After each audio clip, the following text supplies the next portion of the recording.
Hey guys, how's it going? Welcome to another video on the channel. So 3 months later with the MacBook Air M4, how has my experience been using this? Do I have any regrets in buying this instead of a MacBook Pro?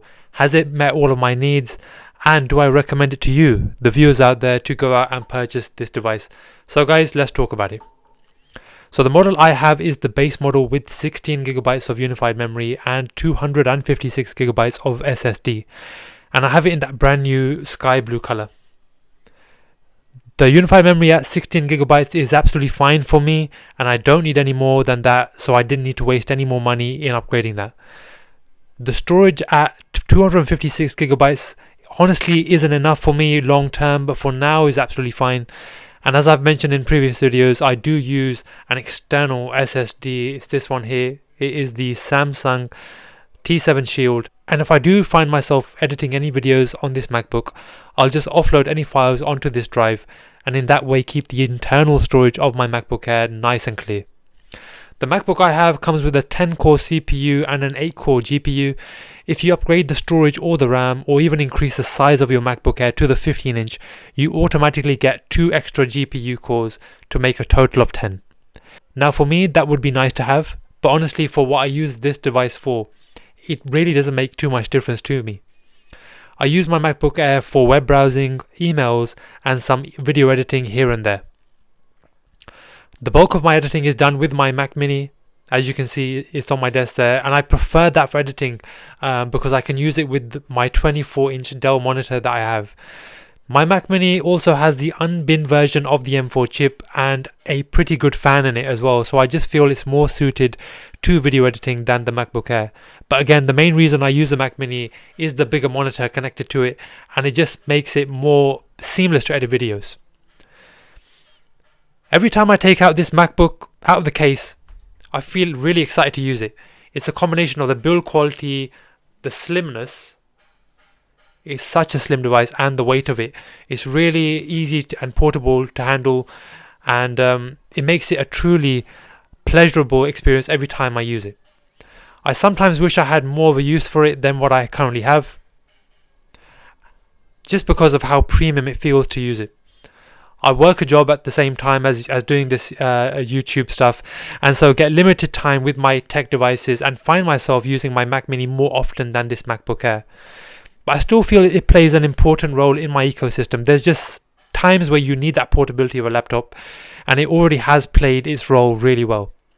I use it to edit videos sometimes, make notes for these YouTube videos, and web browsing, including recently helping my mum plan her next trip abroad, like looking at ticket prices and things like that. The M4 chip in this device has performed really well, and it's great for programs and web browsing, opening tabs really fast.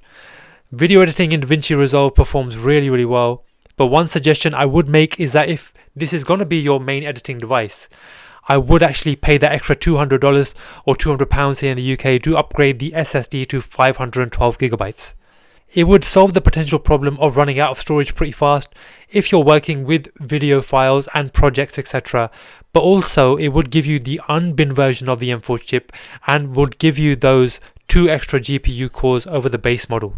No, it's not absolutely essential, but I think if you're going to use this machine as your main editing machine for years to come, it's an upgrade worth making. So guys, coming to the question 3 months later, do I feel like I should have purchased maybe a MacBook Pro base model or an M4 Pro model over this one? And although it does cross my mind sometimes because I just love Macs in general, I feel like this M4 MacBook Air was the right purchase for me. Using this in conjunction with my Mac Mini M4 is just a near perfect combination and allows me to do everything I need to do with a stable desktop setup with all my peripherals always connected and attached to it, and having the portability of the MacBook Air M4 at the same time. I was able to pick up both of these devices from Amazon for around £1,460 here in the UK, which is less than the £1,600 that Apple charges for the base M4 MacBook Pro, and roughly the same price as a base M4 Pro on Amazon. I mean the base M4 Pro. Although I know that doesn't include the peripherals such as a monitor, keyboard and mouse for the Mac Mini. I already had these things. So I had the keyboard, I had the mouse, I had the monitor already. And so if you're the same, then it might be worth having this combination, because you don't actually have to pay any extra for those peripherals. And even if you don't have those peripherals already, you can pick up some pretty well performing ones for not a whole lot. I just feel like it makes a lot of sense doing it this way, and essentially you're getting two really powerful devices for the price of one. Of course, if you want that mini LED 120Hz screen, better speakers and active cooling of the Pro model, I'm not here to stop you. I'm just sharing with you the way I feel is great value and meets my needs, and probably will meet the needs of many of you guys out there too. But let me know what you guys think in the comments down below. Have you bought a new Mac recently? If so, which one? What are your thoughts on the MacBook Air M4? Have you bought one, or are you planning to buy one very soon? Let me know in the comments down below.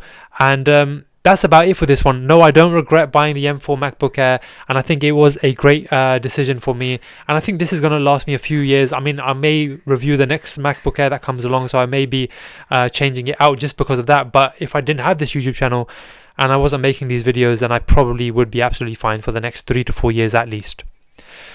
So guys, yeah, if you did like this video, please like it, leave your comments in the comment section below, and please subscribe to the channel if you haven't done so already. Thanks for watching the video, guys. See you in the next one. Take care. Bye.